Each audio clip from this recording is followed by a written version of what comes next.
Destination Uttarakhand investor global summit में यहाँ पर उपस्थित हमारे उद्योग जगत के सभी निवेशकों को और आए हुए सभी अतिथियों को, उपस्थित पत्रकार मित्रों को, छायाकार मित्रों को, सभी सम्मानित प्रतिनिधि एवं देवियों एवं सज्जनों, मैं यहाँ आप सबके उपस्थित होने पर आप सभी का अपनी ओर से उत्तराखंड के मुख्य सेवक के नाते आप सबका स्वागत करता हूँ, सबका अभिनंदन करता हूँ। आप सब जानते हैं कि अभी तक आप लोगों ने, पूरे हमारे सभी अधिकारियों ने और जिन लोगों के उत्तराखंड के साथ एक्सपीरियंस रहे हैं, जिनके अनुभव रहे हैं, उन्होंने आप सबके सामने बहुत विस्तार से बात रखी। कहीं आप लोग बहुत देर से बहुत लोगों को सुन लिया आपने, कहीं थक तो नहीं गए? क्या हिमांशु जी, थके तो नहीं है ना? हमारे शास्त्रों में कहा गया है धर्मस्य मूलम अर्थम, यानी कि धर्म का पालन व्यक्ति तभी कर सकता है जब उसके पास अर्थ की व्यवस्था हो। और हमारे यहाँ धर्म की व्याख्या करते हुए यह भी कहा गया है कि अपने कर्म को ठीक प्रकार से करना भी धर्म है। तो इससे सिद्ध होता है कि छोटे से छोटा और बड़े से बड़ा कोई भी कार्य करना चाहें तो उसके लिए अर्थ अर्थात पूंजी का होना अत्यंत आवश्यक है। उत्तराखंड के मुख्य सेवक के रूप में जब से मैंने कार्यभार संभाला तो ये विचार आया कि उत्तराखंड के अंतिम छोर में खड़े हुए व्यक्ति को सुविधाओं से जोड़ना है, उनको विकास से जोड़ना है, और जो समाज के अंतिम छोर में खड़े हुए हैं उनको भी कहीं ना कहीं जो समाज की मुख्य धारा है उस धारा में लाना है। उत्तराखंड का जो पलायन है, आप सब लोग अक्सर चर्चा करते हैं, हमारे पत्रकार मित्र विशेष रूप से जब भी हम किसी प्रेस कॉन्फ्रेंस में होते हैं या कभी उनसे संवाद करते हैं तो अक्सर हमसे पलायन की चर्चा जरूर करते हैं। और यह भी सच है परंतु कि सरकारी स्तर पर जो रोजगार के अवसर हैं वो बहुत सीमित हैं, और हमने इसके लिए लगातार जो प्रक्रिया है वह भी प्रारंभ की है। और हमारे प्रधानमंत्री आदरणीय नरेंद्र मोदी जी ने 1 साल के अंदर 10 लाख लोगों को जो सरकारी नौकरियों से जोड़ने का अभियान प्रारंभ किया हुआ है, उसमें भी हम तेजी से राज्य के अंदर काम कर रहे हैं। लगातार हमारे कैलेंडर भी निकल रहे हैं, लगातार जो हमारा लोक सेवा आयोग है, अधीनस्थ सेवा चयन आयोग है, तेजी से कैलेंडर के अनुरूप काम कर रहे हैं। लेकिन इसके बावजूद भी वो स्थान बहुत सीमित हैं। इसलिए रोजगार के साथ साथ लोग स्वरोजगार से भी जुड़े, इस क्षेत्र में भी काम करना अत्यंत आवश्यक था। और हमने स्वरोजगार के क्षेत्र में अवसरों को वृद्धि करने के लिए अनेक योजनाएं हमने संचालित की हैं। आप सबको यहाँ पर आमंत्रित किया है और ग्लोबल इन्वेस्टर समिट जो 8 और 9 दिसंबर को होनी है वो आयोजित करने का निर्णय लिया है। इस इन्वेस्टर समिट के माध्यम से हमने एक वातावरण बनाने का भी निर्णय लिया है कि कहीं ना कहीं एक वातावरण बने, लोगों का मन बने, और जो भविष्य में देवभूमि को श्रेष्ठ राज्य बनाने के लिए जो हमने एक संकल्प लिया है, विकल्प रहित संकल्प, उस संकल्प को पूरा करने में सार्थक सिद्ध होगा।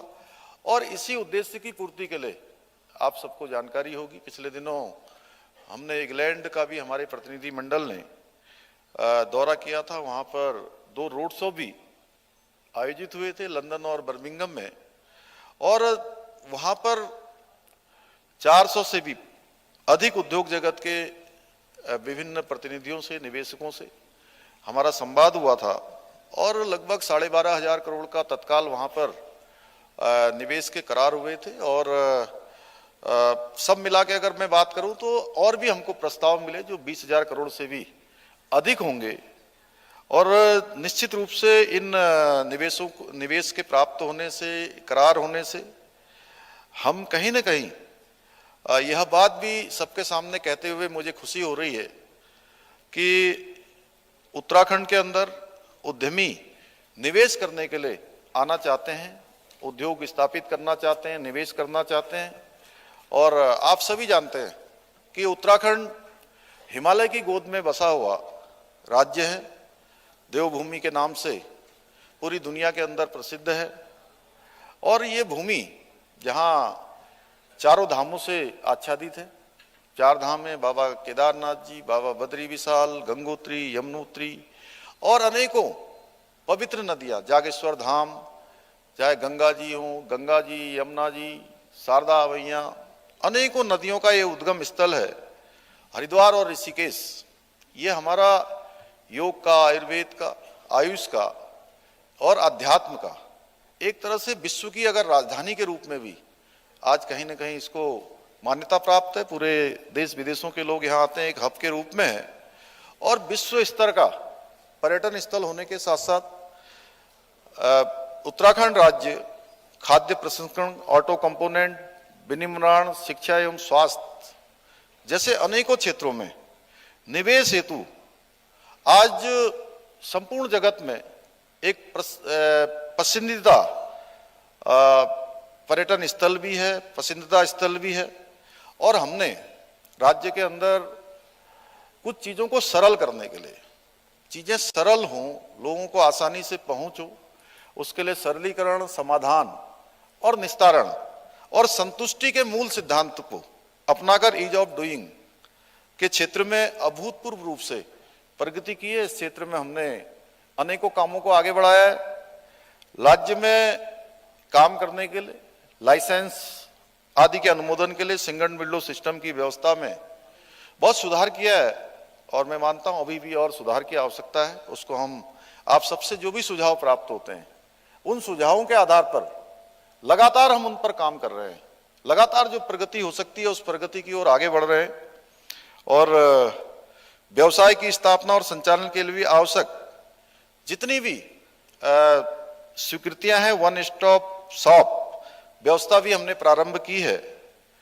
आप लोगों से जो सुझाव प्राप्त होते हैं निवेश प्रोत्साहन एवं संवर्धन के लिए, हमने उद्योग निदेशालय में एक समर्पित इन्वेस्टर फैसिलिटेशन सेल की स्थापना की है, जिससे आप सभी को राज्य में निवेश करने के लिए किसी भी प्रकार की कोई परेशानी न हो, कोई परेशानी हो तो उसके माध्यम से जो ये सेल बनाया है उससे कहीं ना कहीं उसके समाधान की ओर आगे को बढ़ा जाए। मुझे यह भी बताते हुए आप सबको प्रसन्नता हो रही है कि हमने विभिन्न सेक्टरों में निवेश मित्र की नियुक्ति की है, जिसमें 5 करोड़ रुपए से अधिक की पूंजी निवेश करने वाले उद्यमियों के लिए सिंगल पॉइंट ऑफ कांटेक्ट होंगे और राज्य की ओर से उपलब्ध कराई जाने वाली एनओसी आदि जो भी प्रक्रिया है उस प्रक्रिया को संपन्न कराने के लिए ये आपके सहायक के रूप में होगा। इस आयोजन हेतु हमने राज्य के लिए फोकस सेक्टरों की पहचान की है, जिनमें राज्य की जो पारंपरिक क्षेत्रों में आयुष, पर्यटन, wellness, food processing, automobile, pharma के साथ साथ वैकल्पिक ऊर्जा और साइंस, टेक्नोलॉजी, इंफॉर्मेशन टेक्नोलॉजी जैसे क्षेत्र इसमें हमने जोड़े हैं। हमने इन फोकस सेक्टर्स की आवश्यकता को पूरा करने के लिए जो लैंड बैंक है, जिसके बारे में अभी यहाँ पर बताया गया कि 6000 एकड़ का जो हमारा लैंड बैंक है वो बना हुआ है। इसके साथ साथ इस सेक्टर में निवेश योग्य जो परियोजना प्रस्ताव हैं वह भी हमने साथ साथ तैयार किए हुए हैं, ताकि यह सुनिश्चित किया जा सके कि निवेशकों के पास में राज्य के विभिन्न निवेश अवसरों का आकलन करने के लिए एक विशिष्ट रेफरेंस उपलब्ध हो। भाइयों बहनों, मुझे यह बताते हुए भी आप सबको खुशी हो रही है कि सरकार द्वारा जो तमाम प्रकार की हमारी नीतियों में हमने सरलता लाने के लिए, उसको उदार बनाने के लिए और इन्वेस्टर के लाभ के लिए, उनके हित के लिए विगत 4 माह में हमने 27 से भी अधिक जो पॉलिसीज हैं उनको बनाया है, या उनको कहीं ना कहीं संशोधन किया है, जिससे कि आप सभी को उत्तराखंड में काम करने में आसानी हो, जिसमें हमने टूरिज्म पॉलिसी बनाई, एमएसएमई पॉलिसी बनाई, स्टार्टअप पॉलिसी बनाई, लॉजिस्टिक पॉलिसी बनाई। और राज्य के अंदर मैं आपको बताना चाहता हूं कि शांत वातावरण तो वैसे ही है, आप सभी जानते हैं कि एक अच्छा वातावरण उत्तराखंड राज्य के अंदर है, कानून व्यवस्था की स्थिति अच्छी है, जो उद्योग और काम धंधों के लिए जरूरी भी है। और मुझे बताते हुए खुशी हो रही है कि उत्तराखंड राज्य में हमेशा से ही जो कानून व्यवस्था है वो अच्छे से अच्छी व्यवस्था है और उत्कृष्ट कानून व्यवस्था रही है। और साथ ही उत्तराखंड राज्य में जो हमारे उद्योग हैं और श्रमिक वर्ग है, उनमें अगर विवाद की स्थिति आप देखेंगे तो सबसे कम विवाद वाला राज्य भी अगर कोई है तो वह भी उत्तराखंड है। देश में सबसे औद्योगिक विद्युत टैरिफ सबसे कम है। ये कहीं ना कहीं औद्योगिक स्थापनाओं के लिए भी, एस्टेब्लिशमेंट के लिए, इंडस्ट्री एस्टेब्लिशमेंट के लिए सर्वाधिक अनुकूल है। मुझे यह कहते हुए खुशी हो रही कि निजी क्षेत्र के साथ मजबूत संबंध बनाने एवं साझेदारी स्थापित करने से ही हम राज्य में आर्थिक प्रगति एवं रोजगार के जो अवसर हैं उसकी सृजन की दिशा में, रोजगार बढ़ाने में तेजी से आगे बढ़ सकते हैं। और आप सब लोगों ने अभी जो हमारा यहाँ पर वीडियो प्रेजेंटेशन देखा, उस वीडियो प्रेजेंटेशन में आदरणीय प्रधानमंत्री नरेंद्र मोदी जी ने 5 अक्टूबर 2021 को बाबा केदार की भूमि से कहा था, जो आप वीडियो देख रहे थे, जिसके बारे में हमारे सभी अधिकारियों ने, जिन्होंने भी प्रेजेंटेशन दिया, उसका उल्लेख किया। उन्होंने वो बात ऐसे स्थान से कही कि वो केवल शब्द नहीं थे, वो शिव रूपी शब्द थे भगवान शिव के प्रांगण से कि 21वीं सदी का तीसरा दशक उत्तराखंड का दशक होगा। और उनके मुंह से शब्द निकले और वो शब्द जैसे धरातल पर उतरते चले गए। आज हमको यही प्रेरणा मिली कि हम ग्लोबल इन्वेस्टर समिट करें, आप सबके साथ वार्ता करें, देश में, विदेश में, भारत के अन्य राज्यों में जाकर लोगों से बात करें, वहीं हम पर्यटन की बात करें। तो अभी तक हमारा 43 लाख कि 44 लाख, सचिन जी, हाँ, 4 धाम यात्रा का इस बार का, पिछले साल का जो 2022 का हमारा जो आंकड़ा था वो 46 लाख के लगभग था। और इस बार अभी यात्रा हमारी पूरी 1.5 माह की बची हुई है। और 1.5 माह की यात्रा बचे होने के बावजूद भी, और मौसम लगातार खराब रहा इस बार।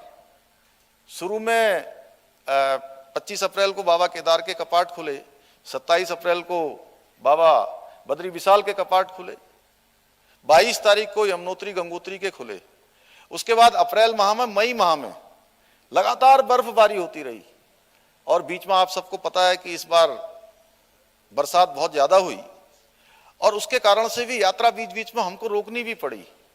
लेकिन उसके बावजूद भी 44 लाख का आंकड़ा अभी तक पूरा हो गया है।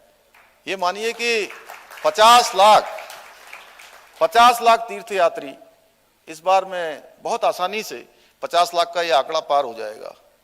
और हर वर्ष ये रिकॉर्ड बढ़ता जा रहा है।